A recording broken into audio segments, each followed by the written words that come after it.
You heard about the Charles Barkley comments? No. Well, maybe a little bit. Refresh my memory. Well, Charles Barkley made some comments on the black community in regards to Russell Wilson being labeled not black enough. So Charles was featured as a guest on Afternoons with Anthony Gargano and Rob Ellis, where he shared his thoughts on rumored reports that both teammates and fans of the Seattle Seahawks star quarterback Russell Wilson didn't think he is black enough. Why? Because he grew up like around white people or something? And aired out his thoughts completely, and he believes the black community holds itself back from being successful. He made points that black people are brainwashed into thinking if you're not a thug or an idiot, you're not black enough.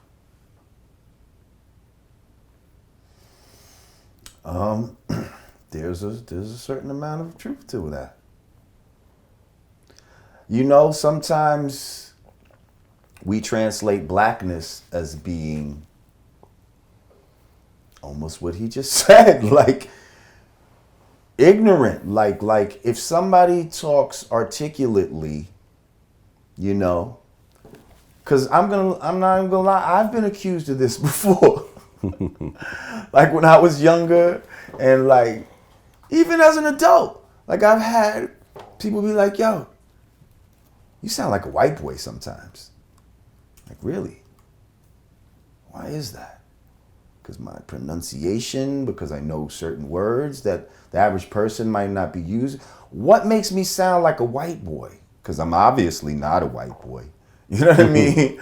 My you know, allegiances and the things I'm into says nothing like that. So what makes you say that I talk like a white boy?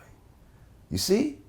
That's some brainwash shit right there. Like, I talk like someone who understands language, you know, who's able to go into different ciphers and express myself and communicate.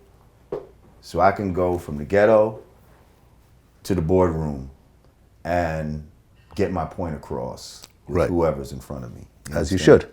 As all people should be able to. A lot of times I feel like we look at certain things as white boy shit that we shouldn't. Yeah. Like something simple as boating. How many black people do you really know own a boat or go out? You know, I mean, I know a couple, but not. Ja Rule has a boat. But not a lot. You see, like. Well, but how many navigation? Okay, but how many human beings do you know that have a boat? Yo, I know a lot of white people that got boats. Really? Like I used to live by a marina or whatever. Well, I guess if you live by a marina, most people. Right, but I'm just saying, and they was all white people that had them boats. But they used to be going out there on that Long Island Sound, believe me, like enjoying that shit, like just doing. Yeah, boats you are know, cool. Yeah. And yeah, a lot of motherfuckers with yachts and shit like that. White or Saudi Arabia or some shit like that. But you know what I mean? Like how many black people would do some shit like that and just feel like, yeah, that's some white people shit. Or playing tennis, they'll be like, that's a white people's game. Or golf. Or, you know what I mean? Like until you had the Arthur Ashes come around. You know, until you had Serena Williams come around. Like honestly, there is no white people shit. No. Just why? Shit. It's just human shit. No, because actually everything that you see around you was not originated by white people. So it's not white people shit. Right. To be navigating around the earth on ships and shit like that. We did that first. The Moors and all of that was the ones on the ship with Columbus and all of that. You see, so boating actually is some black people shit, but we would never think that anymore. Right. So I see what he's saying right there. You know what I mean? I see what he's saying, and there's definitely a degree of truth to that. Well, me and my friend Maisan, we got into this big argument over the weekend, where we started talking about Kanye's song "New Slaves," right? Where I said,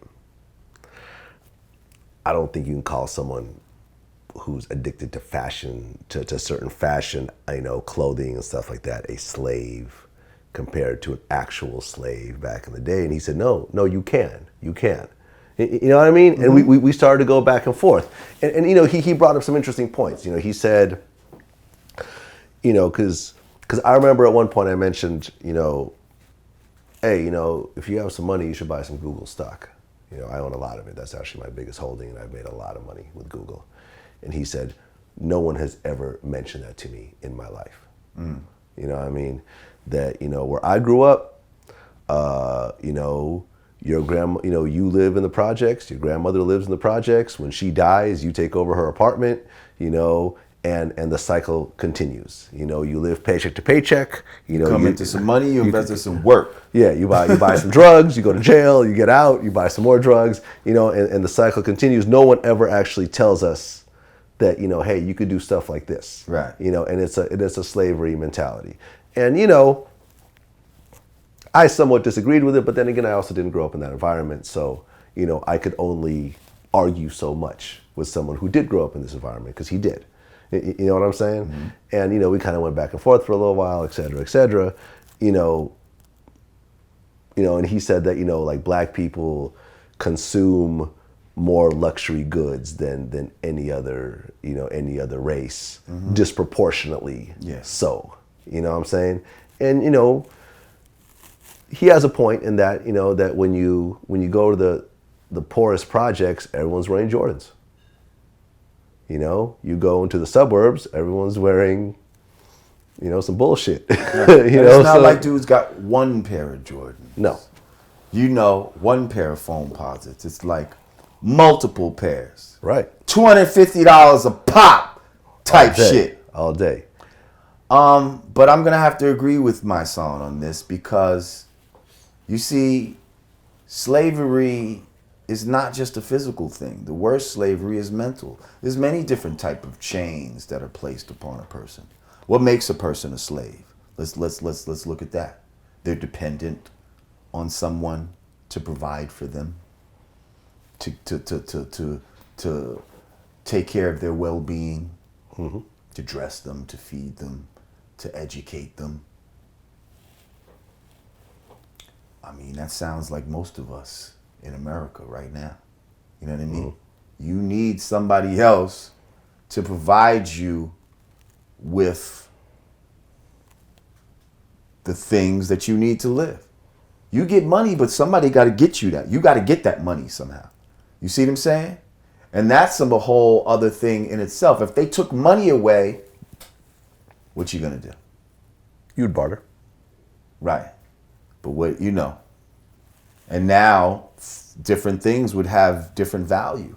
Right. Certain things that are valuable today would not be valuable tomorrow if we were now in a bartering type of economy.